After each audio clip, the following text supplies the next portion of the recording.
Hey, everybody. My name is Lon Stroschein, founder of The Normal 40, and I am super excited that you're here. Hey, look, I've got I got this crazy podcast I'm going to share with you today. Literally about 47 seconds ago, I got off the phone with Dr. Nicholas Samstag.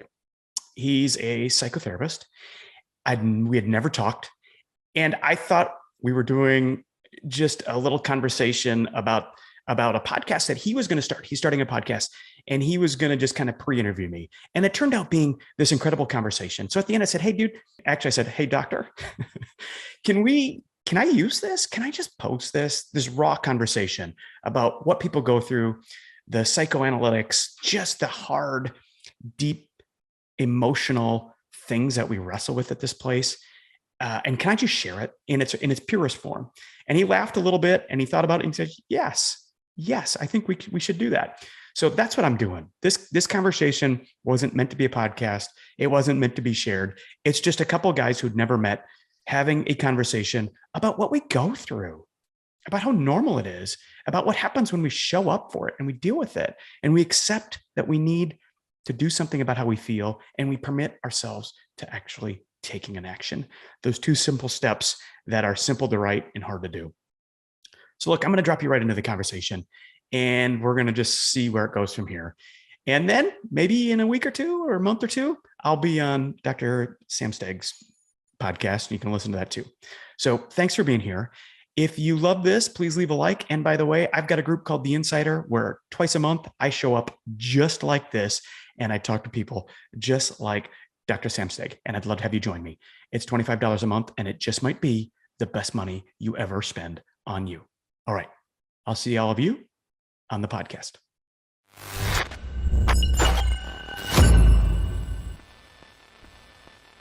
So, how are you? I'm well, man. This is my first phone call. As you can see, I'm in the middle of a move. I'm not fully moved in. My technology is set up. But this is my first phone call. Really, I've done in most of June. So I'm just today is kind of my first day back at calls and work and doing all the things.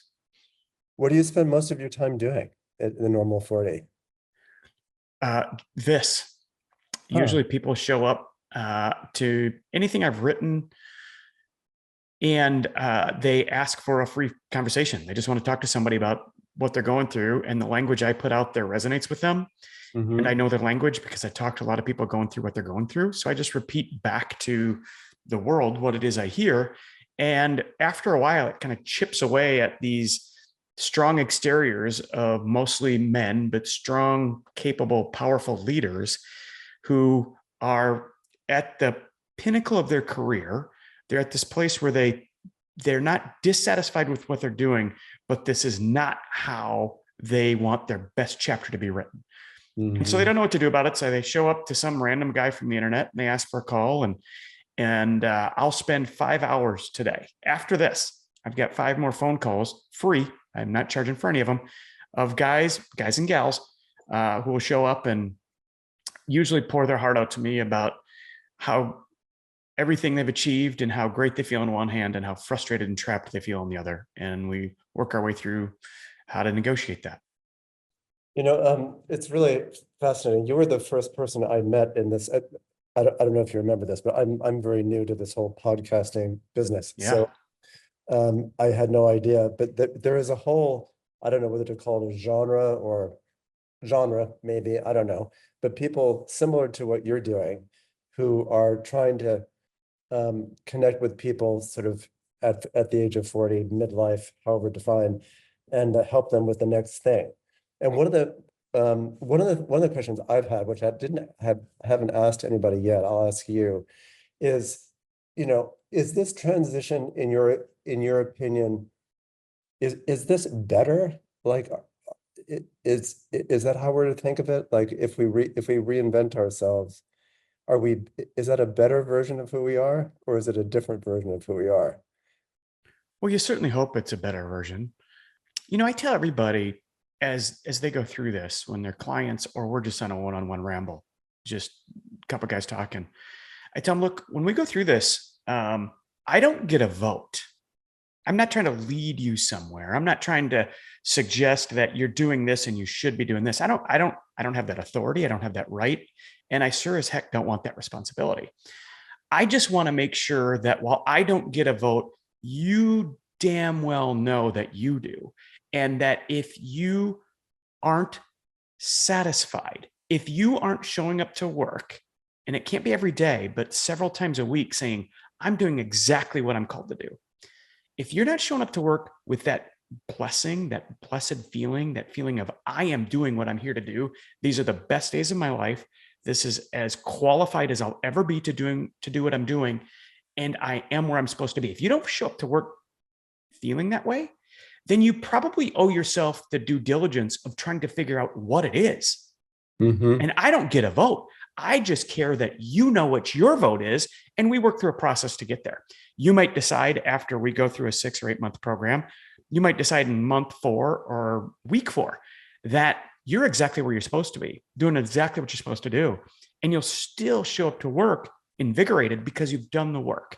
Mm-hmm. And so I hope that people get to this place and they're inspired to go do the thing they're called to do, but sometimes they're already doing it. Mm-hmm. That's great. That's great because in the umpteen years that I spent with uh, looking at how to measure psychotherapy, psychoanalysis, different forms of healing. There's all kinds of, I mean, maybe you're familiar with this or all of it, but the way my profession goes about evaluating change is complicated. And there are many voices out there. My sense is that one of the things that's exciting about what you do is that you essentially force people to look at themselves, which Yeah. I think is absolutely great. It's like nobody working with you is going to get away with not looking at themselves, right? We had when I was applying to graduate school 100 years ago, we had a joke like, that's really what this is all about, man, right? It's like fucking look at yourself. Just take a look under the hood. And as you know, I'm sure there are a lot of people who are, really not into doing that. They want the answers, they want the quick fixes. And then we come along and we say, well, this is all great, but you have to take a look at yourself now. And I think the people who do that, who engage with that, have a sense of agency, which I would say is probably one of the variables associated with positive change. It's not irrelevant what you do, obviously, but if you're doing something without a sense of agency, you're not happy. And so whatever that sense of agency is, of being connected and forward thinking and all of that. I mean, it's complicated though, right? Because there are a lot of people who have great agency who are, a nightmare psychologically. They're getting a lot of stuff done, but they're not happy people, and um, they're not necessarily on the right side of the road. But I do think that agency is a factor here that's very interesting to me. I completely agree. I completely agree with that. I agree with both of the points you made, agency and the introspective look. I suggest to people that look, all the success that you've had the success because you've been a pretty good architect. You could see what needed to be built, and you go out and you really could construct this lifestyle that you have. But for where you're going next, your architectural skills really aren't the thing that you need to tune into. It's your archaeology skills, and you need to get out the brushes, and you need to look very, chip away at the fine sand, and you need to look internally. You need to go deep internally. To your point, you need to look internally about what in the hell are these things? What are these feelings that instead of dealing with them yourself, you cast them out in certain ways in your judgment of others? And why are they doing this? Or why aren't they doing that? When at the same time, you've got kind of some of your own things that those same people are looking at you saying, why are they doing this? Why aren't they doing that? And they're talking about you. And so at some point, until you accept there's a problem, and that's the first step, and that's what you're talking about with agency, until you accept that there's a problem, and then you give yourself permission to act, accept and permit. Those are the first 2 steps. And if you can't get through step 1 and 2, you're going to stay exactly where you're at. Mm-hmm, mm-hmm, mm-hmm. And I'm sure you're familiar with the reiterating of early patterns. And how do How do you help people through that? I mean, that's my experience is that, when I see someone for, I don't know, 10 minutes, sometimes it takes longer than that, but it's pretty clear that, as our friend Sigmund Freud said, most people have two relationships in life. They just keep having the same relationship. Lovers, friends, business associates, the same relationship. And the explanation for that is that they've never been able to actually consider where they came from psychologically. So you grow up in a psychological crucible in which the sense you have of who you are and what the world is almost exclusively dictated by the people who are raising you. And they model all kinds of psychological things, good and bad. And you get a sense from them then about what's possible in life. These are the kinds of relationships that are likely, these are the kind of relationships that you're likely to have. And so they come to you, they come to me and they say, I want to change this and da, da, da. It's part of a pattern. It's been happening for years.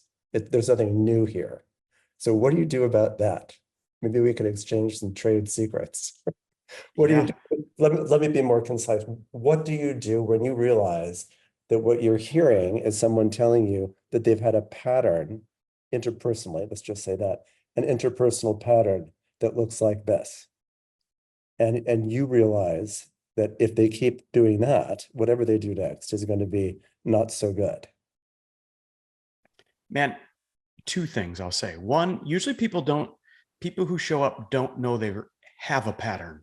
And it's kind of on me to ask some questions about different portions of their life to see if I can identify a semblance of a pattern. So that's one, just pointing out, hey, is this typical? Because I've heard you say two different times, you start here, then you do this, then you do this. And at some point you end up here. So just to get them to acknowledge, yeah, you know what, that is kind of a pattern. That's step one. And step two, once you realize there's a pattern, now you've got something to work on. I mean, look, it's not a problem. You're not broken. You're not something that needs to be healed or something that needs medication. You just have a pattern that somehow, some way it was developed and built. We just have to get you to realize early in that pattern. Now you know it. Pay attention to when it shows up, and then you can change your behavior. Mm-hmm. But if you're never aware of the pattern, you just go through the pattern. That's why you call it a pattern. But when you become aware of it early, it's like, oh, step two, I leash out, I lash out, whatever the correct terminology is. I make a statement to deflect, whatever your pattern is, and you realize, oh wait, I'm articulating my defense. I need to do something different. You can break your pattern, and just allowing people to understand that they are a pattern and that patterns are just a defense mechanism for our life to this point, and that they can then manage them. It totally changes what they're capable of and how they maneuver through similar situations going forward. And there's, I would say there's often, if not always, some pretty significant feelings that get stirred up when people recognize that this is true. One of the reasons I got in, maybe I said this to you when we first met, but one of the reasons I got into psychotherapy 100 years ago was that I was being promoted. I was in the business world briefly, and I was being courted by older men to do interesting things, and I would always blow it up. There'd be something, I wouldn't show up, or I'd say no, thank you, or I just wouldn't do it. And I was dating a girl at the time who was very smart and in therapy and not proselytizing. And I thought, I have to go look at this because there's no potential mentor in my life that I haven't somehow shot in the face. I have to stop doing that. Right? But that was enormously painful to realize, and it's obvious you're probably already thinking of it. It had everything to do with my father, whom I lost at an early age, and I never could please, and blah, blah, blah, blah. And there's a lot of feelings there. So it wasn't just and this is something that my field spills a lot of ink about, it's not just the cognitive recognition of pattern. It's that plus the capacity to emotionally synthesize that, which sometimes takes a lot of time. So I can recognize that I do this, and changing the behavior in a way is the easiest part because, I mean, you don't have to be super bright to get that. Like stop antagonizing your mentors. It's like, okay, got that. But emotionally, you know, sometimes it takes a long time to digest. It's very painful. There are a lot of different feelings. What happens there? Yeah. So I'm not a psychotherapist. Well, So I'm very careful as a coach. I'm very careful. I am really comfortable going right up to that line where is there something here? Is there something? And let's have a conversation about it.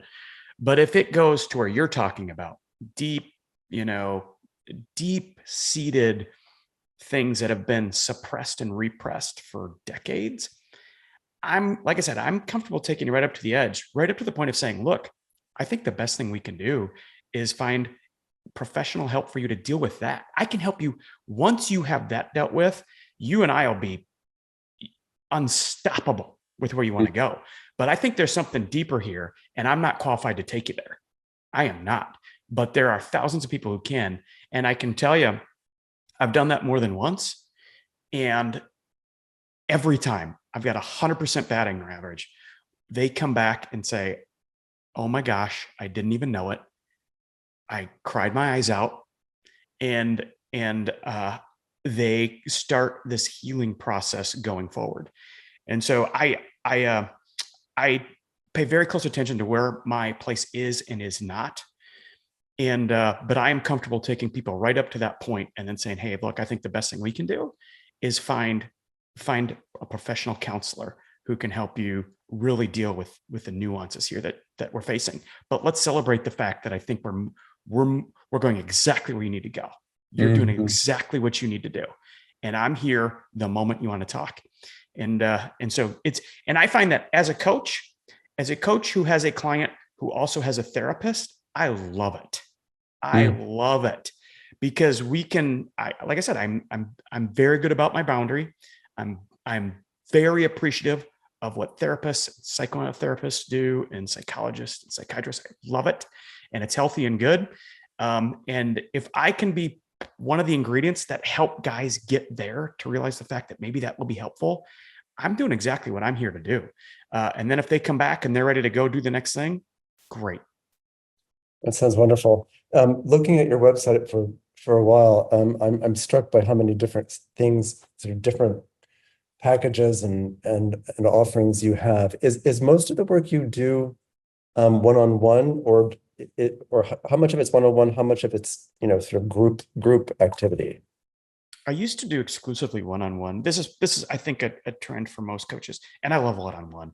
There's no better way to build an intimate, personal, long-lasting friendship bond lifetime than one-on-one coaching over the course of months or even years.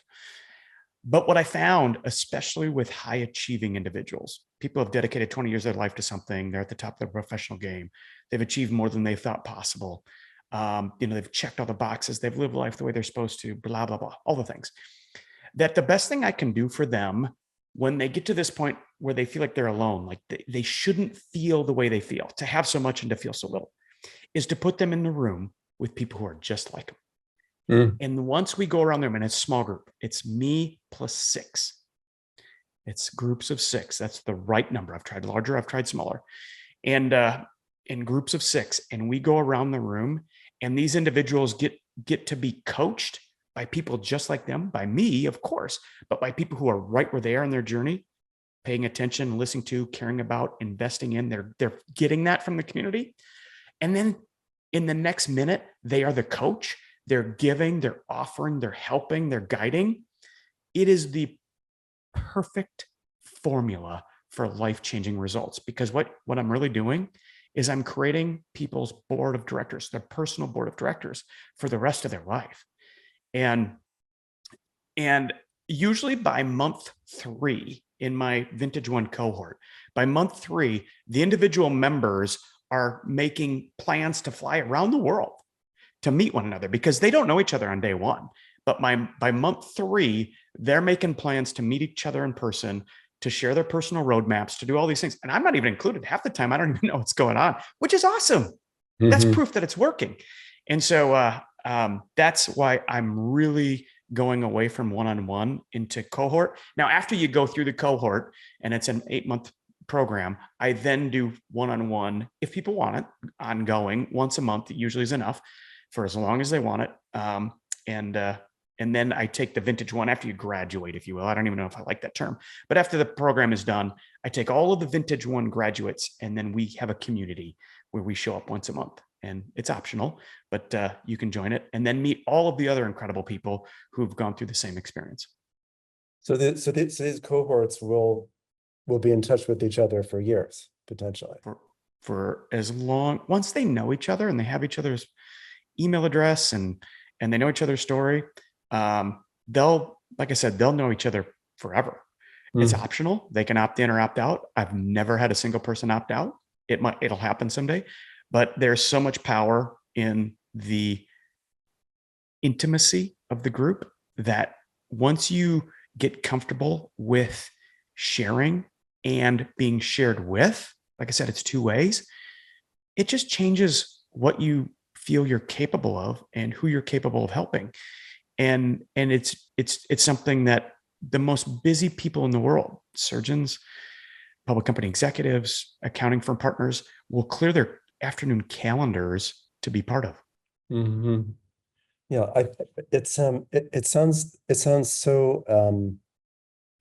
so profoundly helpful. And also it sounds like what a great business model.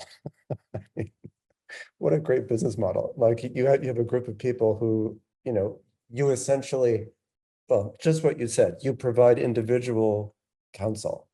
And then you also produce a group of like-minded people, and you get them together and you connect them.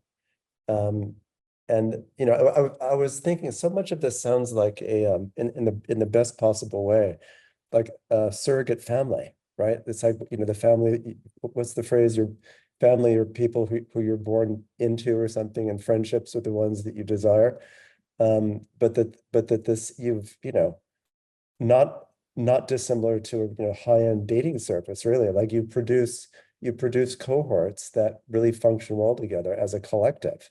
And I think that's one of the things that someone in my position can't do or doesn't do. Like I don't, people come to me and I can do great work with them for years, but what I don't offer them is that. Like there's nothing in my practice that says, I mean, I've done group therapy before, but I think that's just I just think that's a really smart business model. Yeah. It's, thank you. I think I'll be honest though.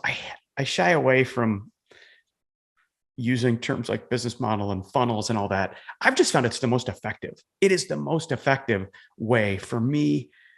If I can be the right chemist, as I'm creating these cohorts, and thankfully I'm in a position where I can be judged, I can be choosy.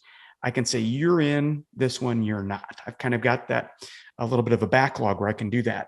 And if I can put all of my energy into making sure the chemistry of the group is right, so that the topics we wrestle with are right, so that for where they are in the journey is appropriate, the group dynamic will be so powerful that it just works. It won't be work for the individuals to show up. They will be inspired to want to show up for others. And just from a effectiveness standpoint, I found it's the absolute best model I've come up with so far, and I'll change it. I'm new at this. I've only been at this a couple of years. I'm sure I'll change it at some point. But for now, what I've realized is it's the most effective model for me to get people into a room and to share intimate details about what they are and are not happy with, and where they do and don't want to go, and what they will and will not commit to doing. And it works great. Now, how often do you have, are you familiar with the term transference? You probably are. Transference. Well, no. Really? Yeah. I'm So going to teach teach me here, doctor. Okay, lots of ink has been spilled on transference. Transference is simply unconscious assumptions that we have about who the other is, which typically has to do with how we viewed our early caretakers. So in any position, with any group of people where there's a leader, there's necessarily going to be intense transference that the group has to the leader. Some will want to emulate you, some will adore you, some will hate you. They don't really know you. Obviously, they don't know who you are. This was actually, you might be interested in this. There's a brilliant, brilliant Indian psychoanalyst, psychiatrist named Wilfred Bion, who in the Second World War was dealing with a lot of GIs who came, and I guess most of whom had PTSD, what we probably call. And he was amazed at how many, at how patterned it was that when he started working with these men, there were always certain things that would happen. Some would love him immediately. Some would hate him immediately. Some would look really bored. Other people would try to, communicate within the group to sort of sabotage him. I mean, all these things, they kept happening. And he was one of the fathers of what we now know as psychoanalytic group therapy, because he didn't do anything. He just walked in and said, "Good morning, gentlemen." Before he knew it, all this shit was happening. And he thought, that's amazing, right? So that's transference. Transference is a lot of fancy things to say about that, but basically that's all it means. It means we, not just with authority, but with everybody else, we have assumptions based on early things that we put on the other, right? So as a therapist or as a coach, as a leader, as a business owner, I mean, as someone in the world, we deal with transference all the time. So in these groups, there must be occasion where you have people who are a pain in the ass, or they automatically adore you, or right? And your job, because you seem like such a genuine person, your job is clearly, in part, which you do extraordinarily well from what I can gather, you deal with that. And so my question is, as one clinician to the next, how do you deal with that? Because that's tricky. Man, I love this concept of transference. I just do. I really have never heard the definition, but it makes perfect sense. It makes perfect sense how you described it. You described it perfectly for a dude like me. So how do I deal with that? I'll start here. The people who show up to me don't want to talk to me. They don't want to need me. They don't want to even be feeling and reading the words I'm writing, and they don't want to read them and feel like they feel. They're not looking for me, right? And so I think a lot of people read my stuff and I never know they're there. I never know that they're there, and I'm cool with that. I'm 100% cool with that. And then there's the next layer who might send me a note, say, "Hey, look, great post. Thank you." And it's a direct message. It's just to me. No, the world doesn't know they sent it. And then there's the next layer who will like or maybe comment, because now their DNA is out there, right? Because now this really impressive person, whether in their own mind or in the transference of others, they are someone. And to associate their DNA with something I wrote, that's another level. And then there's the last level of people who will actually say, "Hey, can we get on a call?" And those are the people, you think about that person who's read my stuff, listened to what I'm doing. They're at this place. They've achieved a bunch. They know they've outkicked their own coverage. They're at the top of their professional game. They've got a lot, but they know this isn't their life's best work. They think there's another chapter and they don't know how to write it. They don't know where to go. They don't know where to start. And so they reach out to me. The type of person who does that is so decent, so self-aware, so humble, that the people who find me are incredible. I'm telling you, the people I get to talk to every day. I made this comment just the other day. I did a keynote the other day, and I said, I've had 750 conversations, 750 in 2 years with people I've never met. And of those 750, free, all just free, people showing up, let's ramble, dude. Of those 750, there are 2 people who I never want to talk to again. 2 out of 750, because the people who show up are awesome. Okay, so there's one. So there's that data point of transference and how I deal with it. I'm fortunate in that the people who show up are damn impressive and decent. 2, I do get people who come in and they've got high admiration. And let's be honest, that's flattering. Who doesn't like that? But I'm especially once we get into the group, everyone else in that group is so damn impressive. How impressed they are with me. I mean, that goes to the side, man. There is just incredible people. And then I remind everyone, you're in this room. you're in this room for a reason. You might think you're here for me, but you're not. You're here for you. You might be here because of me. You might be here because of something I said, but now you're here for you. And you are here for these other 5 people who need you to be on their team. And so I try to dilute that transference into not about me but about them. Because usually the people who show up are the least selfish people in their company. And I encourage them to go ahead and be a little selfish. Take some of that. Take it. Take your humility, all the things that got you here, and don't throw it off the boat, but set it off to the side. Because for you to navigate what you're about to go through, this change you're wrestling with, your humility isn't going to get you there. You got to be a little bit selfish, and you got to take some time. You got to allocate the time. You got to give yourself the permission. You got to accept where you're at. And by the way, along the way, you get to help these other 5 people on their journey, and they're going to help you. And so that's how I deal with transference, man. I just try to diffuse it right off the bat. I didn't even know that's what you called it, but that's how I do it. That's great. That's great. You're a natural, Lon. It's what you are. Next step, PhD.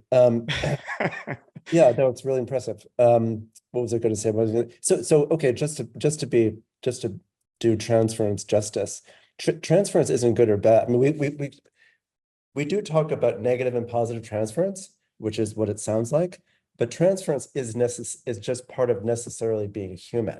But it's a problem when I'll take myself and you. It's a problem when I assume you're something that you're not, then it's a problem. But it doesn't. But the valence doesn't matter.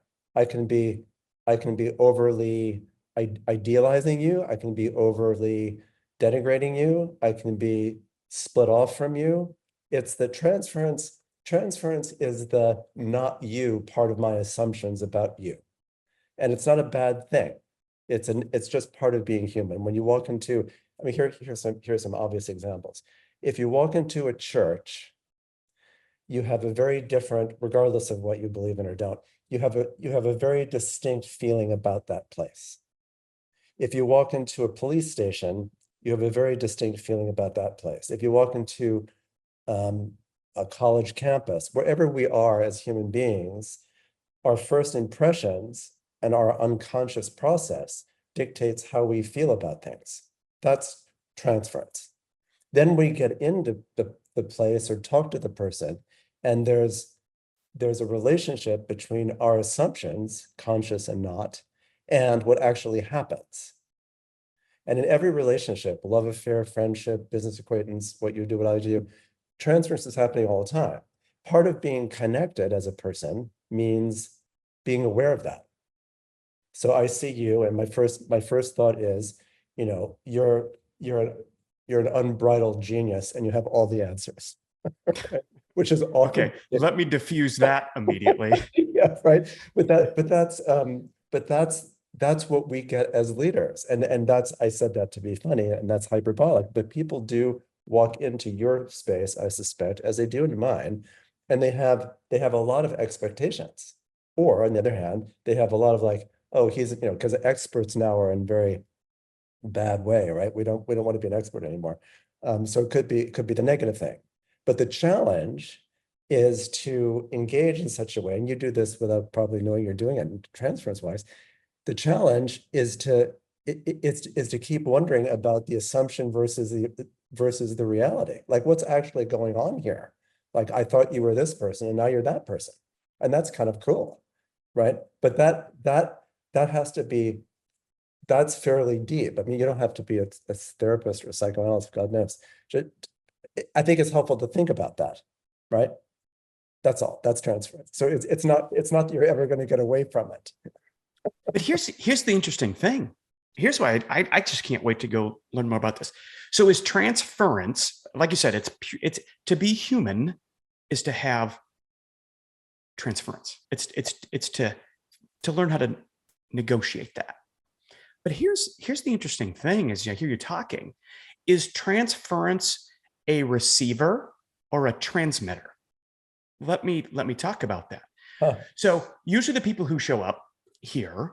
I make a stark descriptive difference between image and ego, right? Image is all of the things that we manufacture to make the world believe this is who we are, right? My business title, the names on my card, my degrees, the car I drive, the house I live in, the neighborhood I live in, the people I hang out with, the clubs I've joined, all of the things, all of the image-based things is to do what? To impact, to transmit image to the receiver of transference to the other people. So you've created this image, right? So now, so now you've delivered this image to the world, they're receiving it, and they assume that you're this person. Think of a politician, think of a pastor, think of a teacher, think of a friend, think of a colleague. They're out there, they're all transmitting something. They're not saying it, hey, I want, but they are. They are transmitting their image, who they want you to believe they are. And then you come to believe that this is who they are, and think of the betrayal when you discover that's not who they are on one side, and think of the pressure if you're transmitting an image that isn't truly you, to stay there, to continue to build this wall around who you're not, to transfer the image that you don't really even care to have anymore. Those are the people who kind of get around to finding me. And what I tell them is, what's bringing you here to me isn't your image. Your image is what you're trying to give everyone else.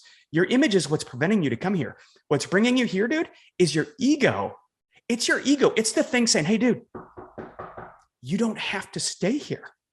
You don't have to. Your image tells you you do, but your ego kind of shows up as the good guy here. He gets a bad rap. Your ego gets a bad rap, but your ego is saying, hey, look, we can leave and be fine. We've done it before. So I tell people, listen to your ego, man, because it doesn't care what you're transmitting for others. It just cares what you're doing for yourself. And so this whole thing of transference, it's the first time I've always talked about the transmittal of image, but it's the first time that I've realized that it's also what we receive. It's the receiver part of the whole circular dynamic. That's great. It's great fun talking to you. Yeah, I use the term optics all the time. I say to people, this seems to be in service of optics. Seems to be how you want to be perceived, just what you're saying. It's all optics. What does it look like? But to answer your question, transmission or receiver, transference, there was a break in the intellectual history of psychoanalysis in the 50s and 60s. And one of the things that came out of that was this concept of relational, that we are in relation to things. We're necessarily in relation to things. We are not monads. We're necessarily dyads and collective ads, and we're, unless you were on the, interesting question from graduate school, right? Does the mountain man who never sees a person, does he have a self? Lots of ink has been spilled on that, because the self is a socially created, socially constructed idea. You have to have, we know who we are by the appraisals of others. That's how we know who we are in some sense. Not to get too off the track about this, but what you said stimulates me to say something about, what do we mean by the self? Like, what is the self? And the self is, many different ways of understanding the self. Philosophy often suggests that the self is unitary and can be looked at not in context. Most of us, though, would say that's hard to admit. That's an interesting intellectual exercise. But actually, self is necessarily contextualized. We know who we are because of the contexts in which we were raised, and then we continue to be in different contexts. You're in a church, you're in a war, you're into this, you're into that. These are all contexts. So there's no such thing, I don't think, as not me. So all those the pretensions that you talk about, the status, personas, the optics, that's all me. It's an expression of me. I would, early on in my career, I would love patients who would come in and say, doctor, I had a really bad night. I got shit-faced at the bar and I took off all my clothes and I was screaming, but that wasn't really me. And I would say, who was it then? Who exactly was that? It's all you. It's simply different articulations of who you are within different contexts. So that evening at that bar, you were impassioned and shit-faced, and you decided that was the thing to do. I'm going to get in the bar and I'm going to dance naked. It's like, okay, let's look at how that happened. Like, what were you thinking at that moment? It's all you. So I think that's important, because I think my field, not so much psychoanalysis, but other forms of psychotherapy, go out of their way to pathologize you and say, that's bad you and this is good you. That was bad. You drink too much, you lied to your wife, you did this, that's bad. That's not you. It's all you.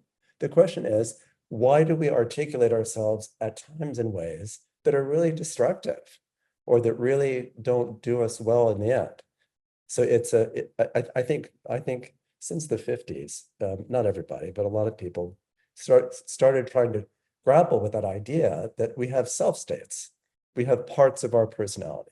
It's all us. And we don't want to get rid of we don't want to cut off any of those things, but we do want to wonder why they express themselves in these ways when they do. I can appreciate that fully. There again, I feel like I'm teetering on a conversation I shouldn't have with a doctor in the profession. But I'll say this. I'll go back to what I said early. And I totally agree. It's all you. It's all you. And the other thing is it's all on you too. It's all on you. Yeah. To deal with the you like and the you don't like. And it's not good or bad, because like I said, I don't get a vote. What I might deem as good and bad, what I might deem as bad, you might deem as good. So I don't get a vote. That's not my job, is to articulate what a good vote is and a bad vote is. My job is to help you understand what you do want more of you to do and what you want less of you to do. And then accept that you want to quit doing something, accept that you probably want to do something else, and permit yourself to make some changes, and then put a plan together to do that. And so, but everybody tries to, I think why I think this is where I have no right to say this, but just as a person, I think that the reason people try to disconnect themselves is because it's easier to blame it on on this other thing that is also them, but in their head, they can blame it on their actions on alcohol, on what happens when they hang out with these people, when they put themselves in these certain settings, and then they've got something to blame it on. It's like, oh, there we did that again. And at the end of the day, it's like, no, you got to deal with you here. And so what are we going to do to make sure you don't put yourself in that setting again, and move on from there? Yeah, that's great. Another term that might be helpful, you already know this, but it's fun to have terms. One of the most prevalent, I would say, the most prevalent of psychological defenses across culture is the notion of splitting. Splitting is a word that came out of Freud and post-Freudian authors. And it simply means that the human being has trouble handling more than two things at the same time, especially feelings. So we split. Splitting means we see the world in a bifurcated way. It's binary, good and bad, right and wrong. A lot of religion is predicated on this, obviously. Heaven and hell, black and white, blah, blah, blah. And I think what you just said reminded me of that we just want to cut out the bad thing and then keep the good thing. And it sounds like a comic book. People come into my office, and I was just talking to a colleague the other day. People will come in every so often. They'll say, I had a perfect childhood. I said, well, if you had a perfect childhood, why are you here? What's happening here? She was good, she was bad, and so I think whatever psychological health means, I think it has a lot to do with not doing that, with not casting off parts or people, right? Black people are bad, Jews are bad, these are bad. The world would not have so many wars, maybe no wars, if we didn't do this. Splitting just means I, as a person, am incapable at a certain point of handling nuance and contradiction. I just can't do it. So my mind brain cuts it in half and said, that's all rot and this is all gold. So, and that's something you deal with every day with every your, day. yeah, every day. And I'll tell you how I negotiate that. Yeah. You know, the people I used to admire when I was younger were people who had strong conviction, and I had it. I used to have this conviction, and I didn't care if I was wrong.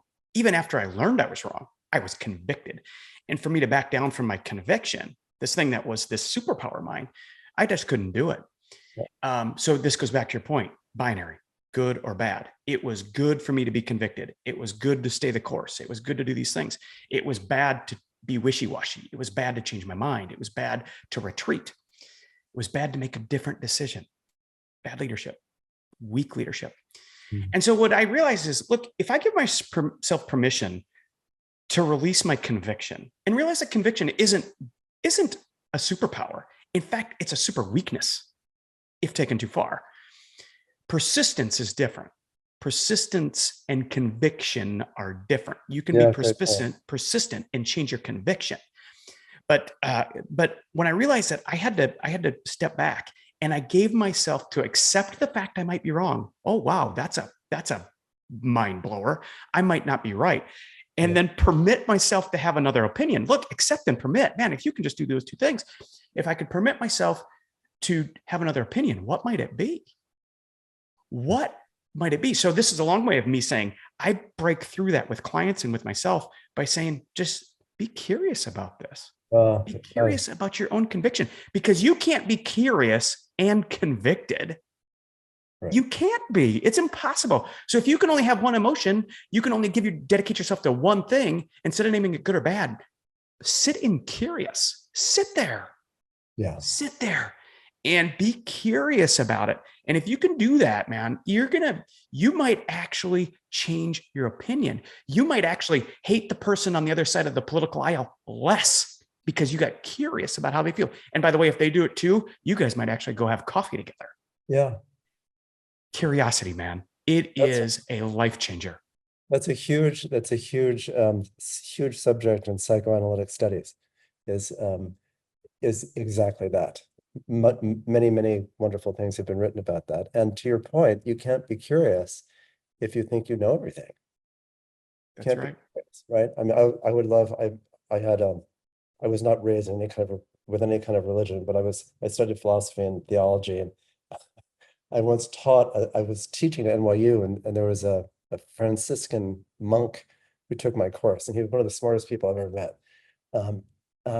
But he was convicted, man, as a lot of religious people are. So I said, why can't I walk into a Catholic church and say, there's such history here, and there's so many great ideas, but I really would like to talk about, what's going on with the primacy of Jesus.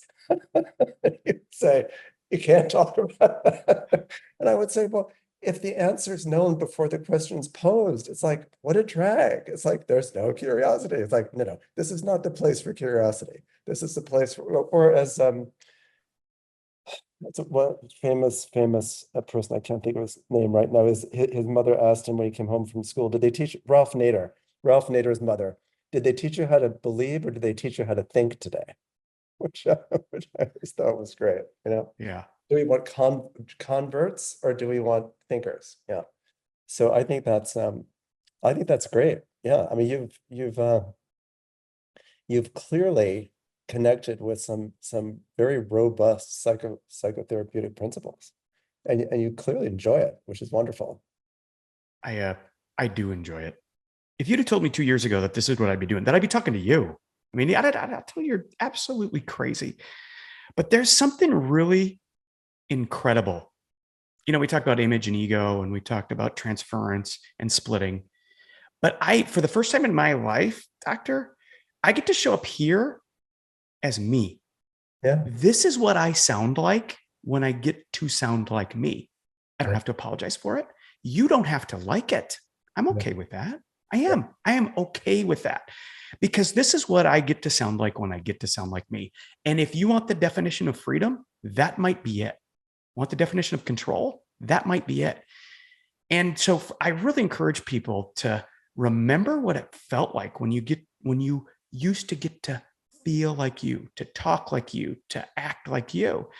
And you got to go back in life a long ways a lot of times to remember the last time you could do that, where you didn't care what a boss felt, what a boss thought, what a friend thought, what a colleague thought, what a customer thought. Man, it's a really, really powerful feeling. It's one you have to respect, but for me, I really have to stay true to who I am, because the biggest thing that I would hate to have is when somebody meets me, I don't meet their understanding through transference of who I am really. I just want to be me. And this is hopefully the people listening, hopefully we get to meet in person. And that day that happens, I hope this is the person you hear now is the same person you see then. Yeah, and I think right. I think we do very similar things, you and I. One way of hearing what you're saying, I think, is you really try to be where the person is. You try to be where the person is. And if you can be where the person is, then you're genuine by definition. You're not anywhere else. You're with them, which is awesome. Awesome. Yeah, truly is. It is most people show up to LinkedIn and they're trying to sell you something, and they're trying to show you how to make up $100,000 in 4 days and how to triple your client following and all that. I'm like, no, that's not me. My mission is to inspire the change in 1,000 lives. And my metric is 1,000 notes of thanks. Yeah.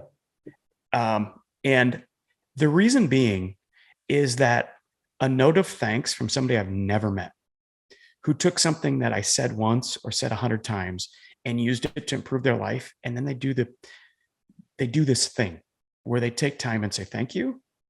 I don't know how to put a price on that. Yeah. I don't know. I wouldn't say I'll buy that for $1,000. That doesn't exist. Right. It just makes me feel good. And I know if I do that, and if I stay pure to that, the rest of my life is going to take care of itself. It will, 100% guaranteed. It will take care of itself, to include the financial part. And I'm not rich. I'm not independently wealthy. I can't live off of savings for the rest of my life, nor do I want to, though. But I know if I just keep showing up doing what I'm doing, the rest of it's going to take care of itself. And this is the really important thing, Doctor. I'm going to do what I'm doing today for as long as my mind will allow it. I don't have to do it for 3 or 4 years to make a bunch of money and then to quit. I want to do this for as long as my mind will let me, which means I'm going to have a revenue stream for as long as I care to do this. So I don't need as much. And that is a blessing to know that. It's so wonderful. It's so wonderful here. You have a practice, right? I love the term practice. It's a psychology practice. It's a coaching practice. It's a yoga practice. The reason we call it a practice is that we're never there, right? We're never at the point where we say, I know this now, because you don't really ever know it, right? You come closer to it, but that's great. I've been trying to develop a writing practice for years. I stumble with that, but yeah, I like the idea of practice. I think it keeps us honest, and it keeps us humble, which is so important. So important. Indeed. Well, super fun talking to you. I could talk for forever. Maybe we should do this again. Yeah, I love that. Maybe when I get my podcast situation a little more professionalized, I'll have you on. Yeah, I'd love that. What if we turned this into a podcast? Yeah, okay. That sounds great. I mean, and it's raw as from this. So this is how I roll, dude. Yeah. I take pure, honest, intimate conversation and I share it to just show people how easy it is. And I'll put it on my podcast. Okay. You can too. I'll share 100% of this with you. You can use all of it or none of it. Okay. But if our mission is to inspire change and inspire the change in 1,000 lives, which is mine, and if yours is to help, I don't know what your personal mission is, but it's to help people. It's to help people connect with themselves and do the hard work. Then a conversation like this, maybe, just maybe, helps someone find you, and maybe, just maybe, helps somebody find me who needs us. and we I can do wonder, I feel a connection with you. If would you consider doing this on some sort of regular basis? Yeah, I would. Because I mean, Because you teach me great words like transference, splitting. You let me go off on my definition of transmitting and receiving and image and ego, which I appreciate. So yeah, I think it'd be great. I mean, clarity. I think uh, when people ask me what I do, which is always a great question because it makes me think of how I think of what I do. Um, the simplest way of saying it is I just want people to be clear about what's going on, right? So if you want to be the richest man in the graveyard, then have at it. But just be clear that that's what you want to do. I have no Yeah. interest in being anything else other than that. If you're not hurting yourself or somebody else, I have no vote, as you would say. I really don't care. But I do care that you are aware that that's your, you want to influence people, you want to be admired, and blah blah blah blah. That's great. That's what you're doing. I would wish more for you, but that's not my business. My business is just to get rid of the cobwebs and another word which you already know, the deconstruction of these defenses. That's what I do. Hopefully gently and hopefully humanely, but I try to de-bullshit people as much as I can. And once I've done that, I feel I've done a lot. Oh man, absolutely. Well, look, yes to doing this more. Yes to being on your podcast. Yes, I'm probably gonna put this on my podcast Great. in its rawest form to include the words I'm saying right now, just because I think it's so beautiful to just share conversation and to show people how easy it is when they just show up. Yeah. Yeah. Thank you so much. Yeah, thank you, doctor. You have my email, man. Okay. Between me and Kelly, you know how to find us and get back on my calendar whenever you're ready, boss. I'll be on your pod. Have a wonderful day. All right. We'll talk again soon. We'll see you on the next page. Bye-bye. Bye-bye.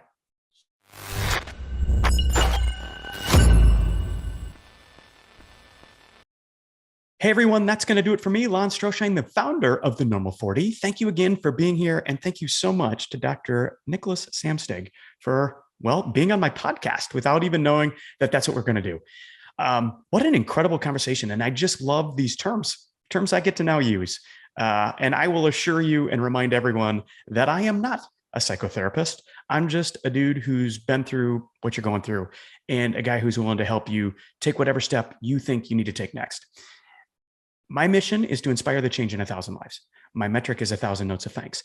This podcast is one of the ways that I work to finally get you to take the action you are hoping you one day make. That's it.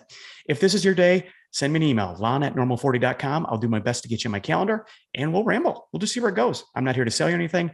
I'm only here to help you find you. Another thing you can do is join the Insider. For $25 a month, I will put you face to face with people just like me and just like you. And it just might be the coolest thing you ever do for yourself. All right, everyone. Thanks for being here. Thanks to my friend Damien Boudreau for doing this awesome theme music. Still the best on all of podcast world. And in the meantime, I'm going to see all of you on the next page.